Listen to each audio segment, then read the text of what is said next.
மூத்த மகன் ஆதிமூலத்தோடும் சரி இளைய மகன் வேலவனோடும் குடியிருந்து வருகிறார். அப்படி இருக்கும் பொழுது ஆண்டவனாகிய சிவபெருமான் என்னம்மா படைத்த மனுக்களுக்கெல்லாம் அவர் எப்படி வடிவந்து வருகிறார் தெரியுமா? எப்படி அம்மா நாளை நல்ல தினை எடுத்து நாளை நல்ல தினை எடுத்து நாடு எங்கும் படியளந்தார் நாடு எங்கும் படியளந்தார்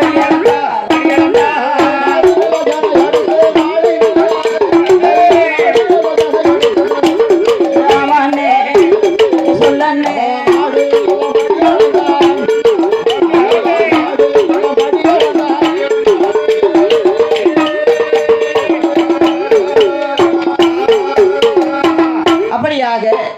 பகவானாகிய சிவபெருமான் படைத்த மனுக்களுக்கெல்லாம் நாள்தோறும் வடிவந்து வருகிறார். பட்டினி இல்லாமலே வடிவந்து வருகிறார். அப்படி இருக்கும் பொழுது பகவான் வடிவந்து வந்த போது தாயான பார்வதியால் வரவேற்று சரி பகவானும் பார்வதியுமாகவே கைலாசத்தில் வந்து சோவியது பரப்பி சொக்கட்டன் விளையாடுவது அன்றாட வழக்கம். சரி அதே போலவே விளையாடிக் கொண்டிருக்கக்கூடிய நேரத்திலே பார்வதியால் வெண்கொடியால் பகவானுடைய இடத்துல சொன்னால் பாருங்க என்ன சொன்னால் படைத்த மனுக்களுக்கு படியளக்க போகலையா என்று கேட்க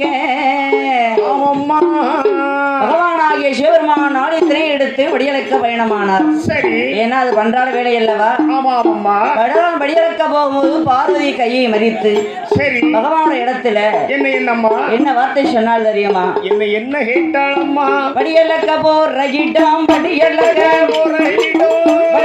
போறகிட்டாம் பார்வதி நான் வருவேன் என்றால்